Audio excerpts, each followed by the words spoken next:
In today's tutorial, I'm going to address how you can eliminate the seam lines when it comes to going in circles, especially when you see it on hats and any other projects. And I'm going to show you how to improvise on a pattern to make it your own, because this really bugs me like you have no idea. Welcome back to the Crochet Crowd as well as yarnspirations.com. I'm your host Mikey. Today we are going to talk about eliminating the seam lines when it comes to doing circles. And so we can always see that there is a seam line in a circle, and this is an amigurumi kangaroo. We have a tutorial on how to be able to do the baby and the mama, and this is really quite cool.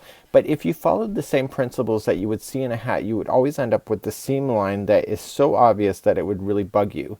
So in looking at the amigurumi, there are no seam lines throughout this whole thing because of the way that we're doing it, and I apply that when I'm going to wear a hat for myself. So sometimes I follow the pattern as instructed from what the designer has asked me to do. But for me, if I was wearing it personally, because this really bothers me and having the seam line, I improvise, and I'm going to show you how to do that. So at this time, I've been crocheting 28 years and I still get the seam line in it. It's so obvious. It bothers me like you would not believe, like really bothers me. So what I like to do is that I like to go in a continuous spiral when I make hats, and I'm going to show you how I keep count, and I'm going to show you how I get started, because what I do is I improvise right in the center of the circle and then turn this into a spiral, and then I'll show you how to bring it back to a regular circle. And it's my own little trick to be able to do it, especially if you have yarn that is transitioning in color. You'll see that it will spiral around instead of just stopping, and then if there's a different color here, when you go to move up there, you can see that it has shifted up because of the seam line. So going in that continuous spiral is kind of like the way to be able to cheat the system, and that's what I prefer. So let's get started. Most of the hats usually have 12 stitches in the middle, and what I like to do at this point is that if there starts off and it has a ring, or it has like a chaining of 3 or 4, and it tells you to put 12 double crochets around the circle, even if there's 8 or 6, I just change the very start. So let me show you how I'm going to do that. So for my demonstration, I would like to show you how to do it so that you can avoid the seam. So what I like to do is I like to start off with the magic ring.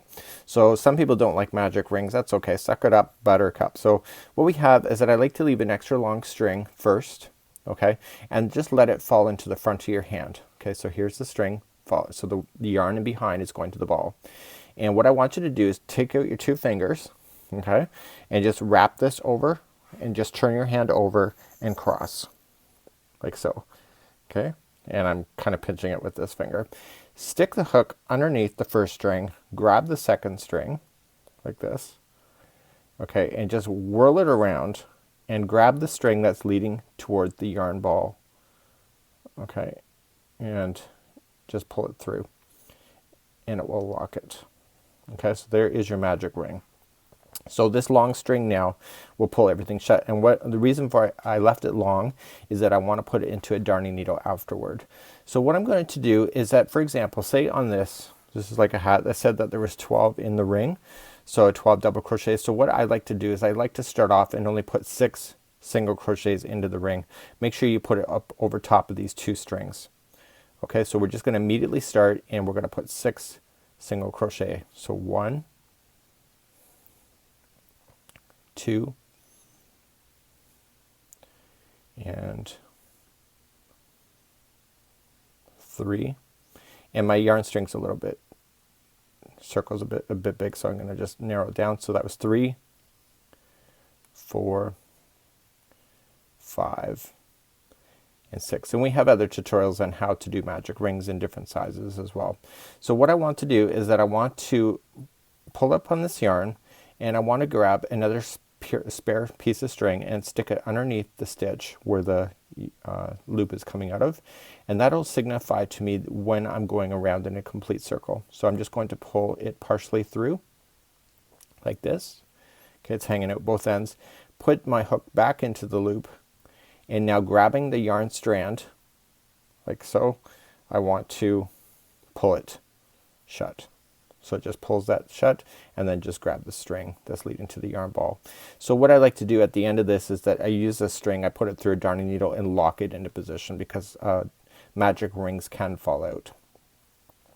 So now that we have signified where we have the stop and the start of or revolution, I immediately jump to the first stitch, and you can count back. So I did it 6, so it's 1, 2, 3, 4, 5, and 6. So what I like to do is that I like to start off and put 2 single crochets into that first one. So we got 1 and 2. And I like to count especially in the first round around. So I like to count that. So on the next one I'm going to put 2 as well. So I'm just going to double the size. So there's 2 in that one for 2. And the next one is, I'm going to say 3 and 3. And the next one is 4 and 4. Okay, the next one is 5 and 5. And the final one is the 6th one. You can see the stitch markers hanging out, and we do 6 and 6. So what I like to do at this point is that on the final one of the 6, stick your hook underneath and grab that stitch marker again and just pull it through, and that'll signify where the new ending is. So at this point I just start and I do the project as it's prescribed. So for example, at this point now there's 12 in here, just like there would be 12 in the center of this one. See, it looks almost the same size. And now I'm going to just immediately start up the next section. So the next section would say probably 1 double crochet in the next one, and then 2 double crochet and to the one after that. And so that will be the repeat pattern. So there'll be 2 in this one, and the next one will be 1. And it's just like growing a hat, but instead of slip stitching, you're going to be in a spiral. The next one will be 2, and I want to show you what happens when you get all the way back around. So there's 2 in that one, and there's 1 in the next one.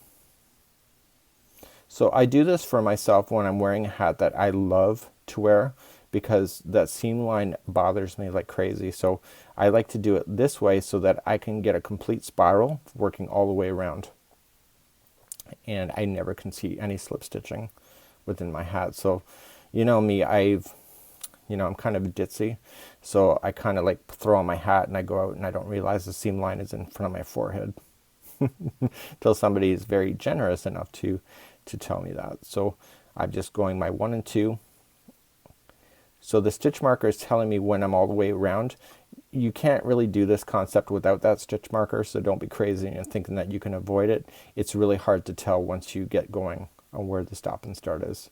So the stopping one here, because I started off with 1 double crochet over here, the ending will be 2 double crochets just to keep it in stitch balance. Okay, so once I'm all the way around, the last one that I just put in, I'm going to move the stitch marker up and pull it through. And so I will find this stitch marker going out throughout my entire project. So what happens if I want to do a hat and I'm all the way down and I'm near the brim and I need to bring it back in balance? So all I just do is in the next 3 stitches, this is where I improvise, I will do a half double crochet in the next one. I will do a single crochet into the next one, and then a slip stitch into the final. And that'll bring it back in balance, like so. So yes, it's in a spiral, but this is very, very close to a circle, and I never have the slip stitch in my hat, and I can live with that. And that would be how I would do it in order to cheat the system, instead of having this slip stitching and having no slip stitching. Choice is up to you. That's what I would do. They don't usually have these kind of tips and patterns, but this is what I do when I have to wear something, so that I don't look like a geek when I wear it, because I already look like one even without it. So until next time, Mikey, on behalf of thecrochetcrowd.com, we'll see you.